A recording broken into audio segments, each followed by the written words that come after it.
Well, I haven't filmed here in a hot minute. I might need to dust. When I never felt bad, come on, yeah. Welcome to the Teacher's Wake-Up Call, Summer Edition, my summer update. A few things have happened since I last uploaded a video, which was, I think, end of June.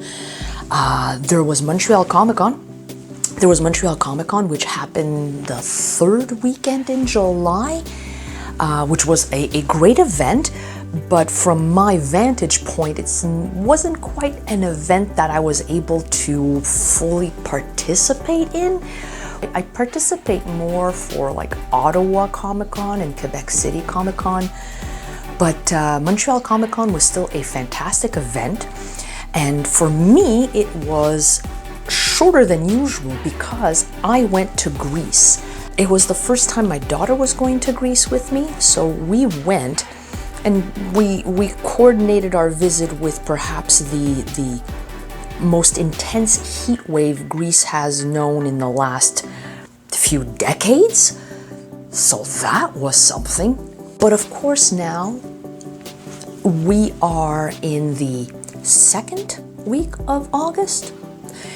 And whether we want to accept it or not, school's around the corner, which means my brain is already thinking about work. Like, I don't want to think about work, but I am thinking about work. So I am thinking about work, but at the same time, I'm trying not to overthink it. So these are some of the things that I do in order to not stress about work, not worry too much, and yet at the same time still prepare myself for work. Hey Fred! Hi! Hi! Of course, I start filming and guess who shows up? The cat. Yes, I'm talking about you. Indeed. So the first thing that I do to prepare myself is to start setting a routine. Now, I don't know about you, but I get up rather early during the school year to get ready. I work out, I get my lunch ready, I get my stuff ready, so I have an early start to my day. I've been enjoying a very relaxed routine. Even while I was in Greece, I was sleeping in until, gasp, 6:30, 7 o'clock. That will not be a routine that I will be able to sustain during the school year. So I have to get ready now. I have to start waking up earlier and earlier so that routine will be set. I have to make sure that I establish that fairly early on, or else 2 or 3 days before school starts, I will not be able to wake up and be coherent. I mean, sure, I'll be able to wake up at 5 a.m., but will I be functionally coherent? No. And there is something about habits. You need about 21 days for it to become, a permanent habit.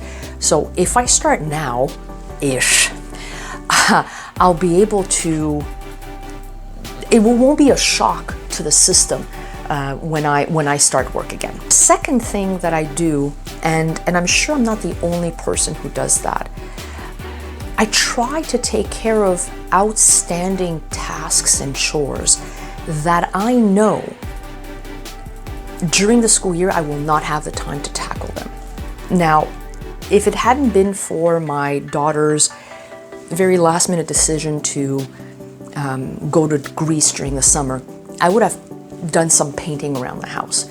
But whether it's painting, cleaning out your closet, rearranging things around the house that you know takes a lot of time to do, and you know during the school year you are not going to have either the physical or mental energy to deal with it, do it now. Do it now during that time during the summer break where, okay, you've come back from vacation and you need to deal with these things. Because if they are on your mind during the school year, there's going to be one major conflict in your brain. It's like, do I deal with this or do I deal with schoolwork? So I always say to myself, make sense of your space so then you don't have to worry about it while you're dealing with other things. So that's what I'm going to be doing. Now, the third thing is kind of like a contradiction in terms. Now, obviously, the I don't want to say the instinct, but maybe the reaction of some teachers will be to start planning now. Start planning, outlining lessons that you would do with your students. But the problem with that, you never know what is going to happen when you show up at school. Has your timetable changed? Has your workload changed? You can't overplan, because then when you overplan, there's no room to maneuver, and you cannot deal with unexpected stuff. But I am planning. I am giving myself, like, I want to say, like a macro plan. I have a very general idea of what I am going to do, and I'm going through workbooks, and I'm, remembering, okay, I have this, oh, I forgot I had this, cleaning out my Google Drive, making sense of my Google Drive to see what I have and what I can use. But I tend not to do any legitimate, detailed planning at this point in time, because if I do, I am not giving myself that leeway in case something happens. I don't know the needs of my students. I don't know their strengths. I don't know their weaknesses. If I plan in the minutia, I am not taking into account their needs. So my planning depends on their needs and what they will want to learn. So I have to keep that in mind. So I'm planning, but I'm not overthinking it. I'm doing a very general planning. And those are the three things that I don't want to say will be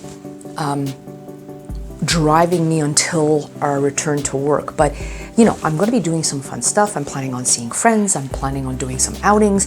But I'm not doing anything major, because I do want to be ready for the return, which is coming faster than some of us want.